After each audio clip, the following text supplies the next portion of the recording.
Month కూడా అవ్వట్లేదు. టింకరర్స్ lab అంటే ఒక ప్రోటోటైపింగ్ ల్యాబ్. ఇక్కడ ఓన్లీ స్టూడెంట్స్ వచ్చి మొత్తం ఏదైనా చేసుకోవచ్చు, వాళ్ళకి ఓన్ ప్రాజెక్ట్స్ తయారు చేయొచ్చు. ఇది ఫ్రీ ల్యాబ్, నో ఫ్యాకల్టీ ఎవరు ఉండరు, ఒక ల్యాబ్ ఛాంపియన్ ఉంటారు, మిగతా 18 మెంబర్స్ టీమ్ మెంబర్స్ ఉంటారు. మనం ఏమన్నా ప్రాజెక్ట్స్ కావాలంటే ఇక్కడికి వచ్చి చేసుకోవచ్చు. ఎలక్ట్రికల్, ఎలక్ట్రానిక్, మెకానికల్ ఈ మూడుకి కావాల్సిన మిషన్స్ అన్నీ ఉన్నాయి. PCB milling, 3D printing. Machines అన్నీ కూడా పేర్లు వినడానికి డిఫరెంట్గా ఉంది అండ్ వర్కింగ్ స్టైల్ కూడా చాలా డిఫరెంట్గా ఉంది. సో అంటే చాలా ఖర్చు పెట్టారనేది కూడా అర్థమవుతుంది. బట్ అది ఎందుకు స్టూడెంట్స్కి హ్యాండ్ ఓవర్ చేశారు?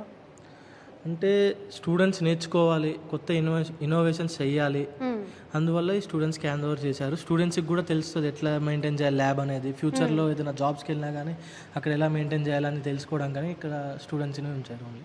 సో ఈ మిషన్స్ అన్ని ఎలా యూస్ చేయాలి, లేకపోతే వీటిని ఎలా యూస్ చేయొచ్చు అనేది కూడా మీరు అన్ని ఎక్స్ప్లెయిన్ చేస్తారు. మాకు ఆల్రెడీ ట్రైనింగ్ ఇచ్చారు, 3 days ట్రైనింగ్ సెక్షన్స్ తీశారు. మాకు ఆల్రెడీ అన్ని ఎట్లా చేయాలో కూడా అన్ని నేర్చుకున్నాం. దీనికి సపరేట్ సాఫ్ట్వేర్స్ ఉంటాయి. ఆ సాఫ్ట్వేర్స్ మనం ల్యాప్టాప్లో ఎక్కించుకొని దాన్ని మనం ఒక 5 to 10 days నేర్చుకుంటే ఆటోమేటిక్గా మిషన్ ఎట్లా వర్క్ చేయాలో తెలిసిపోతుంది. Easy to control everything. ఈజీగా అంటే ఇంతకుముందు చెప్పాను ఆల్రెడీ బేసికే. అంటే మేము ల్యాప్టాప్స్లో అందరికి అంటే మ్యాక్సిమం ల్యాప్టాప్స్ కావాల్సింది. ఇక ల్యాప్టాప్స్ డిజైన్ చేస్తేనే అర్థమవుతుంది. మెయిన్ డిజైన్ చేయకపోతే there is no, it's not main useful. మీ ఏజ్ ఎంత ఉంటుంది? ఒకసారి 18 ఉంటుందో? 18, 20. అమ్మో, ఇవి బుర్రలా లేకపోతే ఏమన్నా ఏ మిషన్లో నాకు అర్థం కావట్లేదు.